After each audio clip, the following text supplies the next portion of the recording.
जब कंपाउंड क्या होता है, कंपाउंड हम उसे कहते हैं कि जब दो या दो से ज़्यादा एलिमेंट्स आपस में मिलते हैं, जब दो या दो से ज़्यादा एलिमेंट्स आपस में मिलते हैं और क्या बनाते हैं, H2O, कोई भी कंपाउंड बनाते हैं, ठीक है ना। एक कंपाउंड में दो या दो से ज़्यादा एलिमेंट्स होते हैं, उसे कहते हैं जी कंपाउंड। एक कंपाउंड में दो या दो से ज़्यादा एलिमेंट्स मौजूद होते हैं और ये एलिमेंट्स जो उनसे होते हैं वो एक फ़िक्स्ड रेशो में मौजूद होते हैं। फ़िक्स्ड रेशो क्या होती है, मिसाल के तौर पर ये हम रिएक्शन देखते हैं जी, H2O जो उनसे है, ये H2O जब H2 के साथ रिएक्शन करता है, जब H2O ठीक है ना, ये रिएक्ट करता है जी इसके साथ, ये H2O की डिकम्पोजिशन होती है तो हाइड्रोजन और ऑक्सीजन पैदा होता है। ये मैंने दो क्यों लगाया, ये इसलिए दो लगाया क्योंकि ये देखें कि यहाँ पर हाइड्रोजन के आपको दो मॉलिक्यूल दिख रहे होंगे। हाइड्रोजन के कितने मॉलिक्यूल दिख रहे हैं, दो। ऑक्सीजन का कोई भी एक, ऑक्सीजन का एक दिख रहा है। फिर यहाँ पर सेम इसी तरह यहाँ पर हाइड्रोजन के कितने मॉलिक्यूल दिख रहे हैं, दो। यहाँ पर ऑक्सीजन के कितने मॉलिक्यूल दिख रहे हैं जी, दो। अब हमने इस इक्वेशन को स्टेबल करने के लिए हमने क्या किया है कि यहाँ पर ऑक्सीजन के साथ दो लगा हुआ है, मैंने यहाँ पर दो लगा दिया है। अब ये दो जब एक से मल्टीप्लाई होगा तो ये दो एकम दो बन जाएगा, यानी कि यहाँ पर अब ऑक्सीजन के कितने हो गए, दो, इधर भी दो हैं।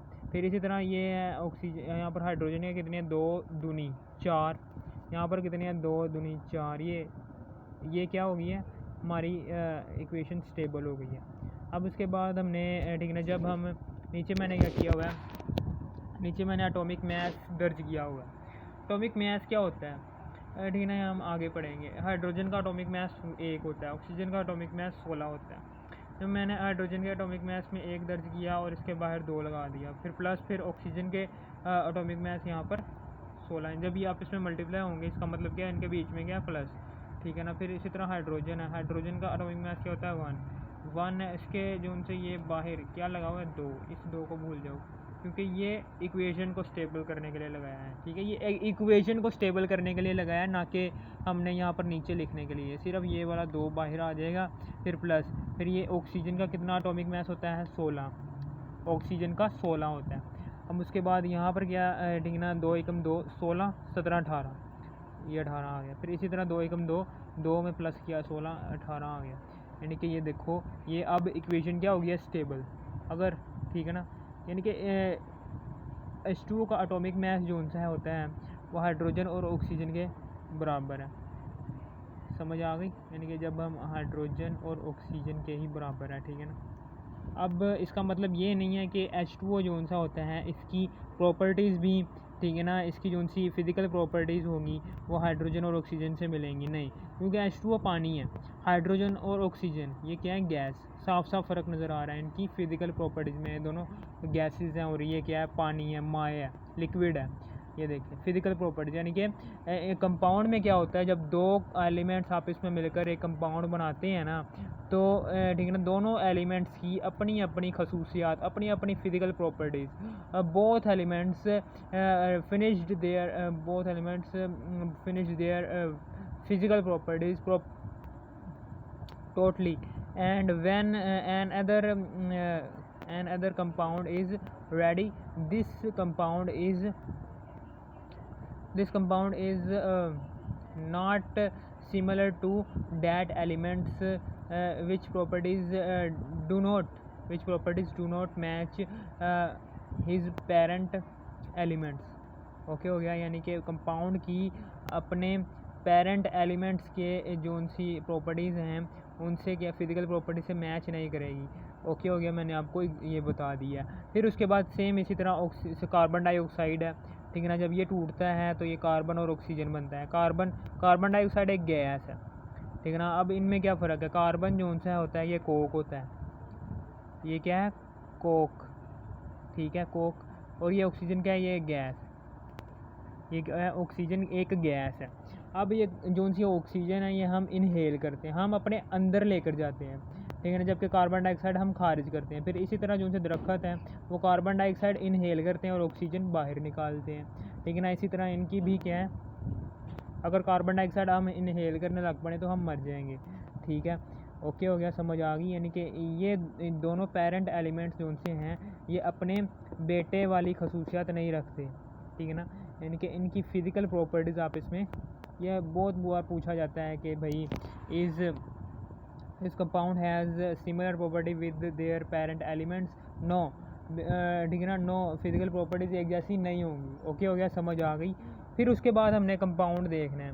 अब उसके बाद हमने पता चल गया जी, अब हमें फिक्स्ड रेशो का पता होना चाहिए। फिक्स्ड रेशो क्या होती है, फिक्स्ड रेशो क्या होती है, ठीक है ना। अब हमें पता हो H2 है, ठीक है ना, ये H2 है। H2 में कितने आपको यहाँ पर ठीक है ना एलिमेंट्स नज़र आ रहे हैं। एक तो हाइड्रोजन है निस्बत, एक कौन सा है, ऑक्सीजन। अब हाइड्रोजन का एटॉमिक मास क्या होता है, 1, और इसके कितने ये एटम्स हैं, 2 एटम्स हैं, और इसका एटॉमिक मास क्या है, 1। फिर इसी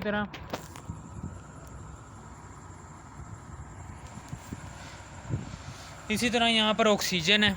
ऑक्सीजन का एटॉमिक मास क्या है, 16। ऑक्सीजन का क्या है, 16, ठीक है। ऑक्सीजन का क्या है, 16। हाइड्रोजन का क्या है, 1, ठीक है ना। अब हम क्या करेंगे, ये 2 एकम 2 हो जाएगा, फिर निस्बत, फिर ये 16 हो जाएगा।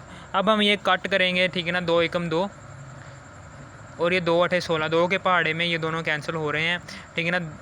2 एकम 2 और ये 2 8 16, अब ये मज़ीद कैंसिल नहीं हो रहे, तो हम ये कह सकते हैं कि H2O की जो सी फिक्स्ड रेशो है वो ये है 1:8, ठीक है ना। यानी कि एक हाइड्रोजन की निस्बत है, यानी कि H2O की जो सी फिक्स्ड रेशो, यानी कि फ़िक्स्ड रेशो, 2 एलिमेंट्स आपस में फ़िक्स्ड रेशो से आपस में मिलते हैं, फ़िक्स्ड रेशो से, ठीक है ना। ये फ़िक्स्ड रेशो है इनकी, यानी कि हाइड्रोजन 1 फ़िक्स्ड रेशो है इसकी, ऑक्सीजन की 8 फ़िक्स्ड रेशो है। ये दोनों फ़िक्स्ड रेशो पर मुश्तमिल हैं। ये फ़िक्स्ड रेशो ठीक से ही ठीक है, जब two elements which have fixed ratio and react with each other and form an other compound, it is called compound, ठीक है। ओके हो गया, ये दोनों की फिक्स्ड रेशो। फिर इसी तरह ये कार्बन और ऑक्सीजन है। कार्बन ये कार्बन है, कार्बन लिख दिया निस्बत, ये साथ में ऑक्सीजन लगा, एक ऑक्सीजन। अब वो ठीक है ना, फिक्स्ड रेशो हमें पता चलानी है जी, कार्बन और डाइऑक्साइड की फिक्स्ड रेशो क्या होती है। यहाँ पर हमने H2O की फिक्स्ड रेशो निकाली है। अब कार्बन का एटॉमिक मास होता है 12, ऑक्सीजन का एटॉमिक मास होता है जी 2 होता है। ऑक्सीजन का एटॉमिक मास क्या होता है, यहाँ पर देखो, यहाँ पर ऑक्सीजन है, यहाँ पर ऑक्सीजन का एटॉमिक मास 16 होता है, और ऑक्सीजन के साथ क्या लगा हुआ है, 2। इसका मतलब क्या है कि ऑक्सीजन के दो मालिक्यूल आपस में ठीक है ना रिएक्ट करते हैं। इसी तरह यहाँ पर था एक एटम था, यानी कि 2 एटम थे, ठीक है ना, हाइड्रोजन के। यहाँ पर 2 एटम किसके हैं, ऑक्सीजन के। 16 दूना 32। अब जब हम इसको कैंसिलेशन करेंगे, 2 छिके 12, 2 एकम 2, एक हासिल इधर चला गया, 2 छिके 12, फिर 2 तिया 6 और 2 8 16। यानी कि कार्बन डाइऑक्साइड तब फॉर्म होगा जब कार्बन और ऑक्सीजन की फिक्स्ड रेशो किसके बराबर होगी, 3:8।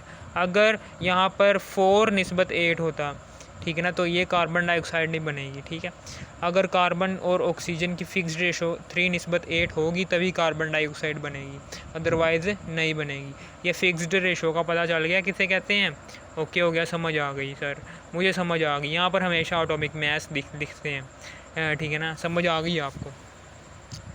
कंपाउंड जो उनसे होते हैं ये 2 तरह के होते हैं, एक आयनिक होता है और दूसरा क्या होता है, कोवलेंट। अब इन दोनों के दरमियान फ़र्क क्या है सर। आयनिक जो सा होता है इसमें मेटल प्लस नॉन मेटल, यानी कि एक मेटल रिएक्ट करता है और एक नॉन मेटल आपस में रिएक्ट करते हैं। फिर कोवलेंट कंपाउंड में क्या होता है, ये नॉन मेटल और नॉन मेटल आपस में रिएक्ट करते हैं, ठीक है ना। मेटल वो होते हैं कि जिनमें से करंट पास होता है, नॉन मेटल वो होता है जिनमें से करंट पास नहीं होता। ये शाइनिंग होते हैं, ये शाइनिंग नहीं होते, ठीक है। समझ आ गई आपको। एक ये फ़र्क लिख देना और एक ये फ़र्क लिख देना कि ये क्या होता है, ये 3 डायमेंशनल होते हैं, यानी कि ये 3 डायमेंशनल यहाँ पर स्ट्रक्चर रखते हैं ये। जबकि कोवलेंट कंपाउंड जो उनसे होते हैं ये मॉलिक्यूलर स्ट्रक्चर रखते हैं, मॉलिक्यूलर स्ट्रक्चर, ठीक है ना। 3 डायमेंशनल ये आयनिक कंपाउंड रखते हैं, ये मॉलिक्यूलर स्ट्रक्चर रखते हैं। 2 फ़र्क हो गए। फिर इसी तरह तीसरा फ़र्क आपने क्या लिखना है, तीसरा फ़र्क ये लिखना है कि ठीक है ना, जो उनसा आयनिक कंपाउंड है, आयनिक कंपाउंड को ज़ाहिर करते हैं फार्मूला यूनिट से, ठीक है ना। और कोवलेंट कंपाउंड को किससे ज़ाहिर करते हैं, मॉलिक्यूलर फार्मूला से, ठीक है ना, मॉलिक्यूलर फार्मूला से। ये दोनों क्या हैं, ये दोनों क्या हैं, ये इन दोनों से हम इन दोनों को ज़ाहिर करते हैं। फार्मूला यूनिट से हम आयनिक कंपाउंड को ज़ाहिर करते हैं, मॉलिक्यूलर फार्मूला से हम कोवलेंट कंपाउंड को ज़ाहिर करते हैं, ठीक है ना। ओके हो गया। अब फार्मूला यूनिट क्या होता है, फार्मूला यूनिट किसे कहते हैं। फार्मूला यूनिट मिसाल के तौर पर आयनिक कंपाउंड में, आयनिक की मिसाल ले लें, मिसाल के तौर पर NaCl है, ठीक है ना। जब सोडियम और क्लोरीन, सोडियम के वैलेंस शेल में, सोडियम के सबसे आखिर वाले शेल में, सोडियम के सबसे आखिर वाले शेल में सोडियम है, इसके सबसे बाहर वाला शेल, इसमें जितने भी शेल हैं उसको भूल जाओ, यहाँ पर बाहर वाला शेल है, ठीक है ना, इसमें सिर्फ एक इलेक्ट्रॉन होता है। जबकि Cl में, जबकि क्लोरीन में सबसे बाहर वाले शेल में कितने होते हैं, 7 इलेक्ट्रॉन होते हैं। यहाँ पर 7 है, यहाँ पर 1 है। ये ऑक्टेट रूल के मुताबिक स्टेबल होगा जब सोडियम इसे मुकम्मल तौर पर अपना क्या दे देगा, इलेक्ट्रॉन, ठीक है ना, Cl को, तो ये क्या हो जाएगा, ये स्टेबल हो जाएगा ऑक्टेट रूल के मुताबिक। यहाँ पर 8 हो जाएंगे। अब ये स्टेबल हो गया, ठीक है ना, स्टेबल हो गया। अभी ये ऑक्टेट रूल के मुताबिक अपने आप को स्टेबल कर लिया, यानी कि इलेक्ट्रॉन की मुकम्मल वहाँ पर ट्रांसप्लांट हुआ है, वहाँ पर ट्रांसफ़र हुआ है एक इलेक्ट्रॉन का। इसे हम कहते हैं जी आयनिक कंपाउंड के, जिसमें मुकम्मल तौर पर एक इलेक्ट्रॉन चला जाए, ठीक है। फिर सेम इसी तरह हमने ठीक है ना कोवलेंट कंपाउंड का बताना है कि कोवलेंट कंपाउंड क्या होता है।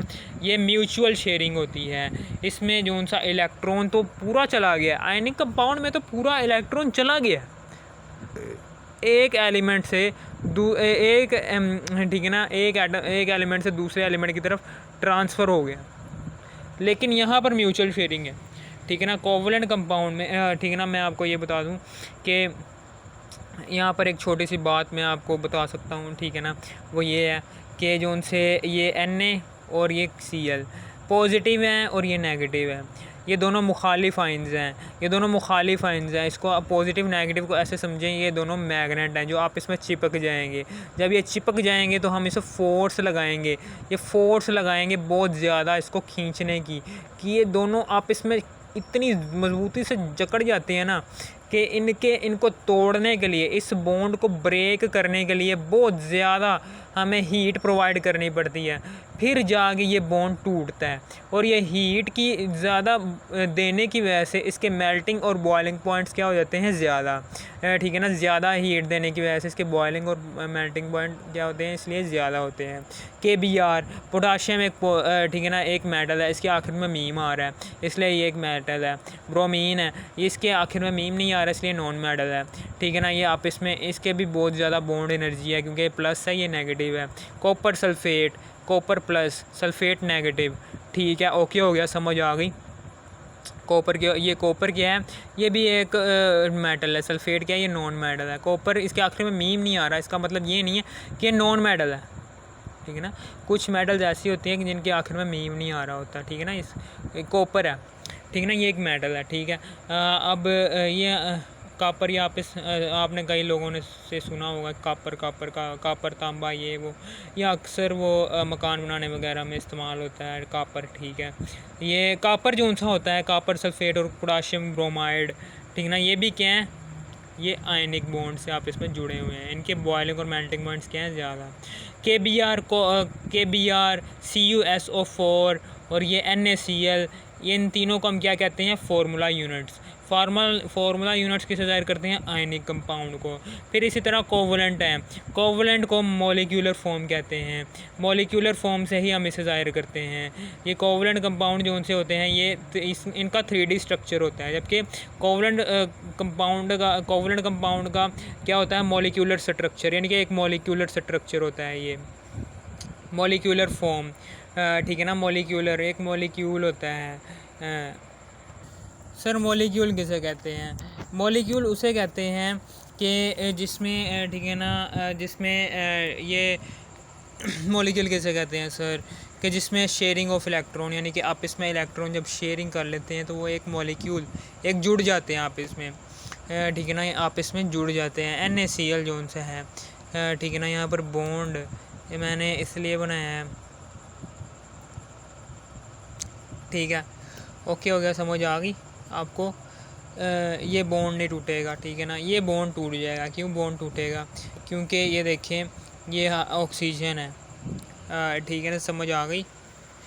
और ये ऑक्सीजन एक नॉन मेटल है, हाइड्रोजन एक नॉन मेटल है, ठीक है ना। ये दोनों आपस में एक जैसी खसूसियत रखती है, नॉन मेटल्स है ना, नॉन मेटल्स हैं, इसलिए इनके जो उनसे चार्जेस हैं वो आपस में क्या होंगे, चार्जेस उनसे होंगे वो आपस में, यानी कि हम ये बॉन्ड आसानी से तोड़ सकते हैं। हाइड्रोजन एक नॉन मेटल है, क्लोरीन एक नॉन मेटल है, इसलिए इसका बॉन्ड आसानी से टूट जाएगा। कार्बन एक नॉन मेटल है, हाइड्रोजन एक नॉन मेटल है, इसका बॉन्ड आपस में टूट जाएगा, ठीक है ना। Hydrogen H2SO4, sulphate, oxygen, hydrogen, ये सारी क्या है, ये नॉन मेटल्स हैं, ठीक है ना। इनका भी आपस में, यानी कि इसका ये भी जल्दी से टूट जाएगा, ठीक है ना। बॉन्ड इसका भी जल्दी टूटेगा, इसका भी जल्दी टूटेगा। हमें पता कैसे चल रहा है कि बॉन्ड जल्दी टूट जाएंगे, बॉइलिंग और पॉइंट और मेल्टिंग पॉइंट कम होंगे, क्योंकि ये आपस में क्या है, नॉन मेटल्स हैं।